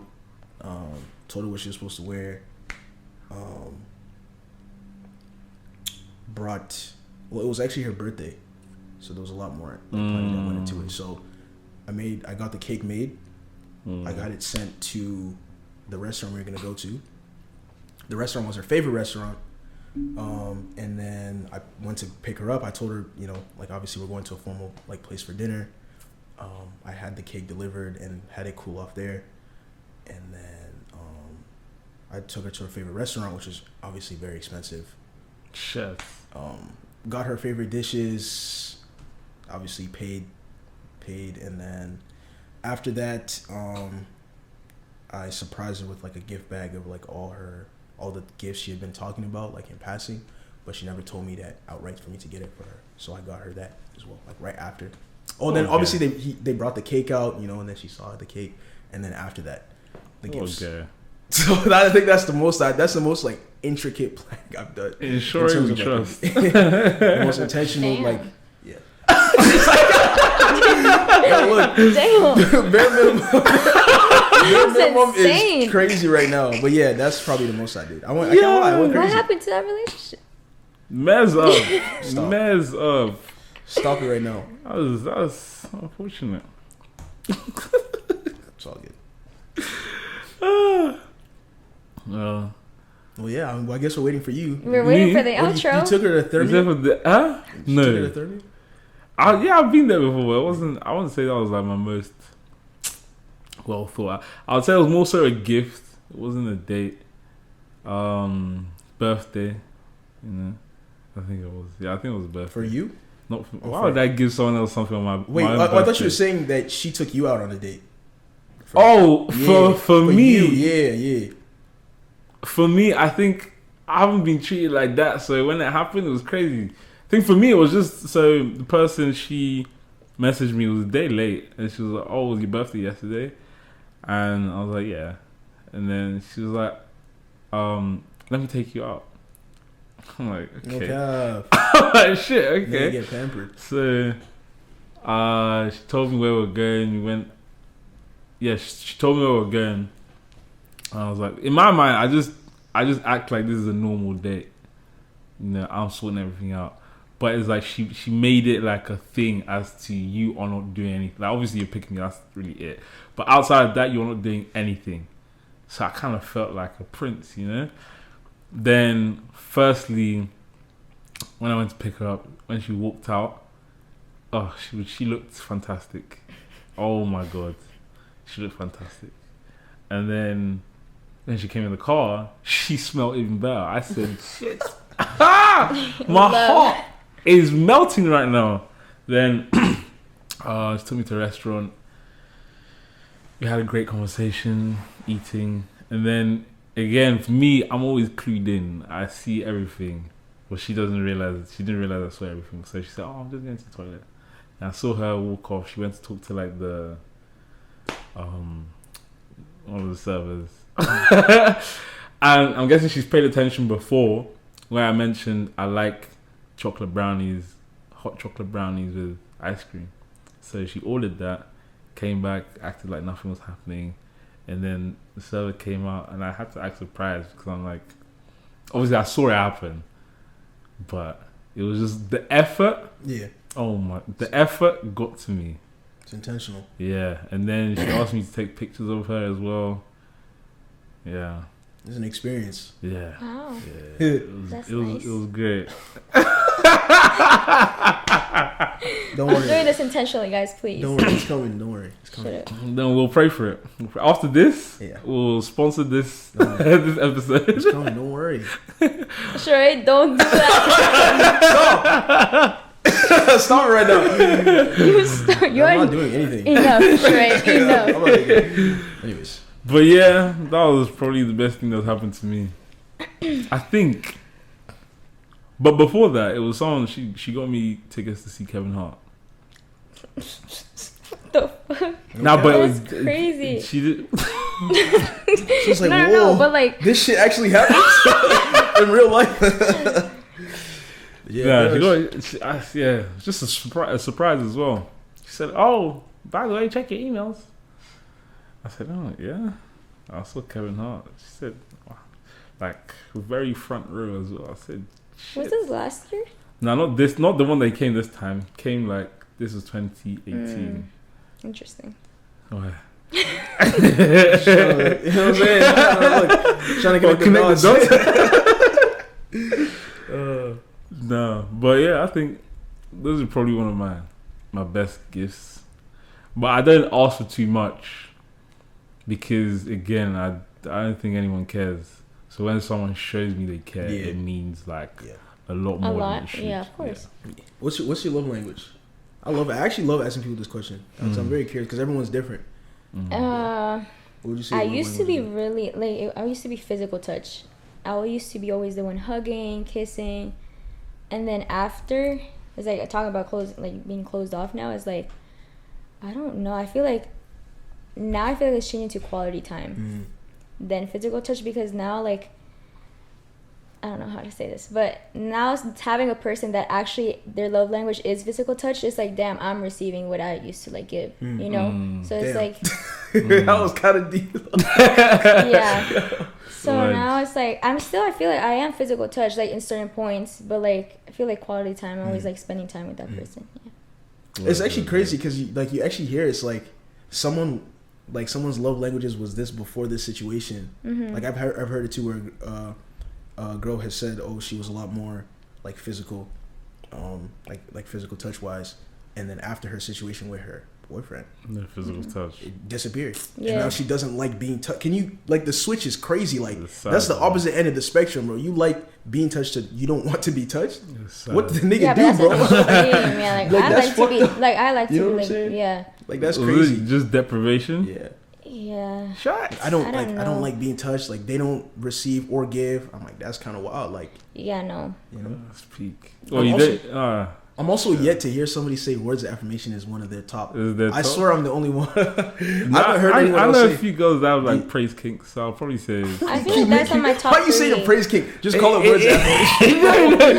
I'm saying they do. That, so therefore, words of affirmation. I feel like it's up there for me. Like it is like my top 3. But like I'm proud of you. I appreciate you. Shit like that. Yeah, but then having a praise king also. Why are you making it sound crazy? I'm saying it equates to that as well. Stop. Why are you making it so extra, my nigga? Like, goddamn. But affirmation is cool. Yeah, but you have to be ashamed of that. No, like, it's just he's calling it a kink. Like, bro, it's not a kink, bro. That's not a kink. Everybody has I'm not saying it is. I'm saying the people that do. Okay. That now makes their words of affirmation climb up the ladder. Enough. You don't have to tell us if you do or not. Both? I love. No cap. Me too.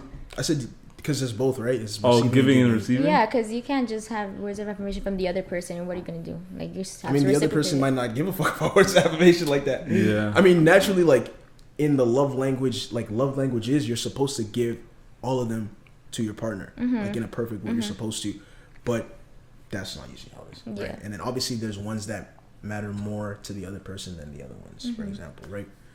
So I think it's all about like knowing your partner as well. It's like if you know, and this is why paying attention to things are important. Like if you know the person's, not really a talker, but for example, acts of service is their love language, and obviously you're gonna naturally do those things for them.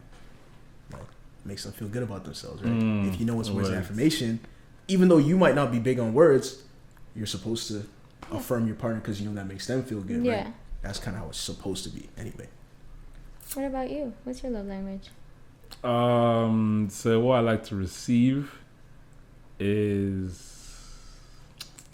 physical touch, quality time, acts of service, words, and then gifts.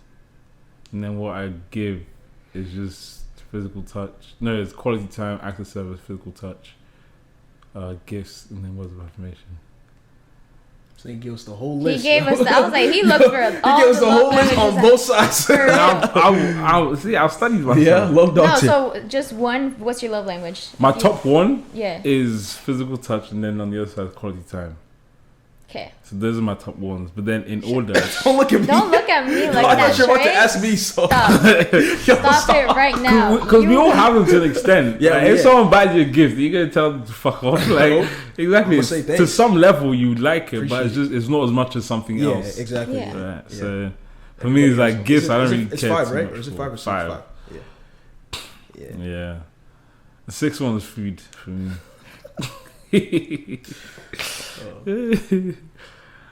Yeah, that's me, man.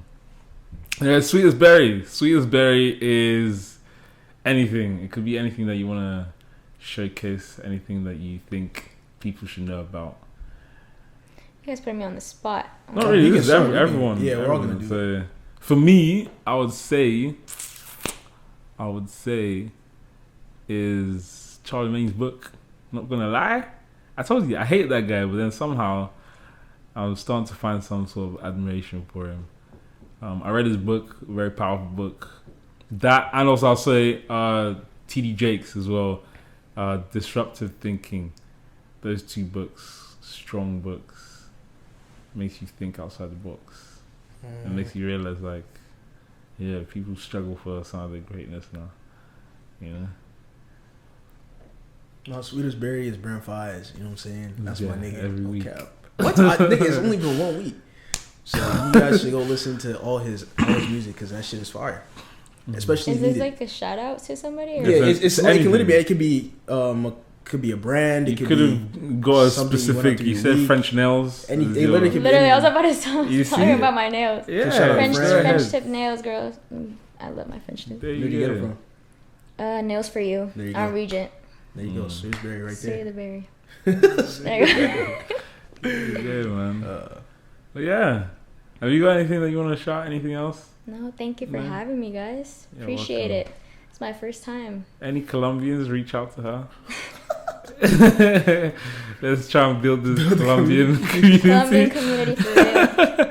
Any guys that look, ask her out. Like, properly ask her out. Don't just say, hey. Sure, Hey is not good enough. Hey is not good enough. But yeah, BlackerTheBerry. Sweet the juice, man. Sweet.